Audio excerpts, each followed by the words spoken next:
Inheritance. Inheritance. Grandmothers, grandfathers, aunts, uncles, older, maybe just older, not in nursing homes or whatever, but there are some that are sick that are in nursing homes and all. And then you have what we call the children, the grandchildren, sons, daughters. What do they do? The majority of them, truthfully. Put them in a home, have an aide come in and take care of them in the house. Do we call them? Do we visit them if they're in a home? I unfortunately had a mother that spent 15 years with Alzheimer's in a home, varying degrees from 1 to 2 to 3 to 4, and then eventually passed on. But I had a sister that was very, very, very, very, very tough. She went once, twice a week. She had a girl there too with my mother, over and above the nursing, to watch. She knew. I knew. My brother. We visited. How many of you don't? Truly. They're a pain in the rear. Thank God they're not here anymore. Thank God they're being taken care of by whatever, nurses or whatever. I don't have to call them. I don't have to see them. So you don't. And you don't see them for, God only knows, 2 years, 5 years, 7 years, 8 years, maybe longer. Does it bother you? Probably not. Because if it did bother you, you'd probably go. But you don't. But you know where you do go? You go at the end. Why do you think you go at the end?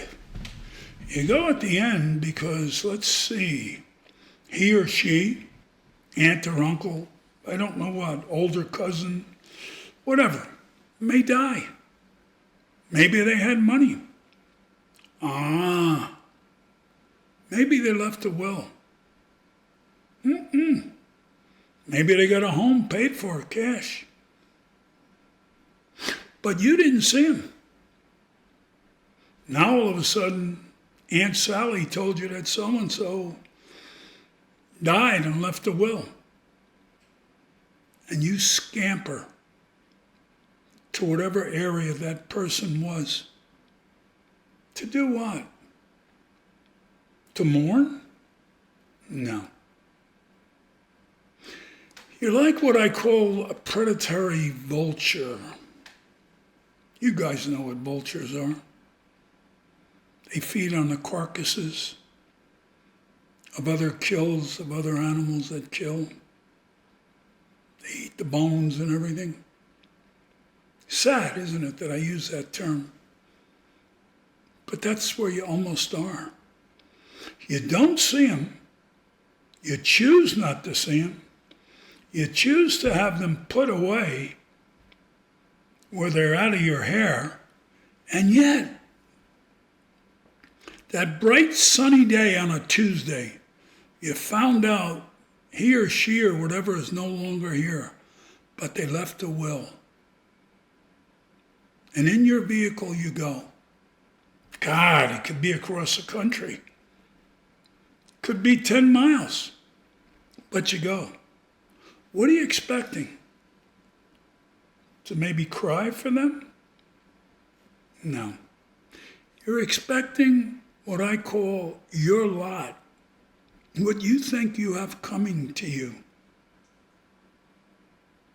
Let me tell you directly what you have coming to you, loud and clear.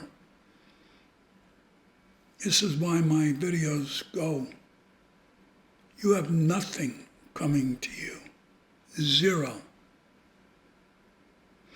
I've always believed, as my father taught me, you give what you get. You give to me, I give to you.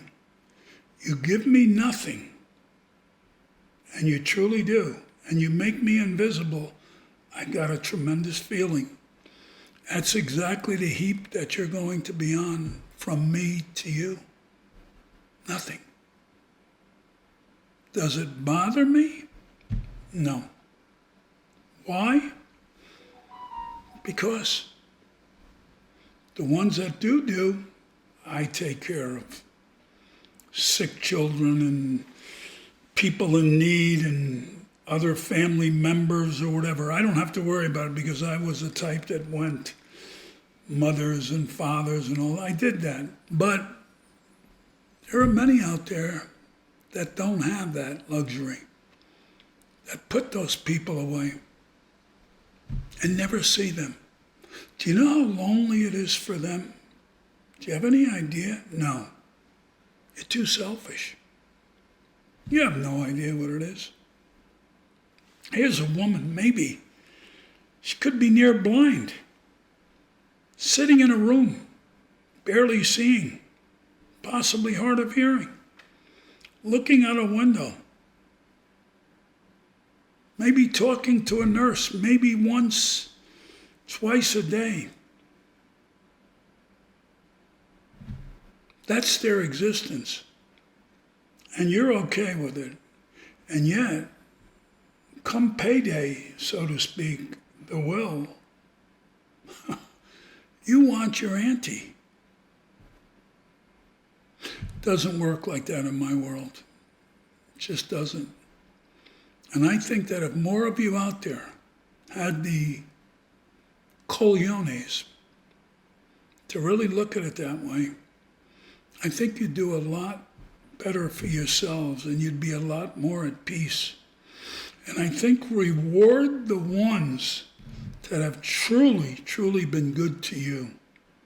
And by that I mean reward them. Take care of them. Show them all your love, not just financially, your love, verbally, going to events, getting involved, showing your love. Not just on that day of will reading. Wouldn't work for me. I've never been that way. And I don't think it would work for a lot of people out there if you're really honest with yourself. It's easier to say, doesn't really matter. Well, I'm going to leave you with this. My audience out there is anywhere from 15, 18 to 70, 80, 90 years old. You could be 30. You could be thinking a certain way. How about if God gives you the opportunity to live another 30, 40 years, and you happen to be that person? How would you feel? You don't know until you get there, until you're that person, and then you'll know. And once you know, you'll know what you should have done, what you should do. I don't know. Maybe my videos are too real. Maybe my videos get a little too gut-wrenching. Maybe they get down into the nuts and bolts of life. I call it as it is. I tell it as it is. I want to help. I know I can. I need your support.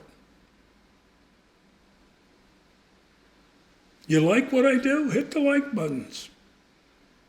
You don't hit them. You want to see my videos? Subscribe. You don't want to? Don't subscribe. I'm not being wise or facetious. I'm being honest with you. I do them because I do them from my heart.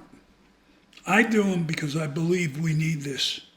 We need this education in our society. I believe each and every one of us need it. And if I could do my share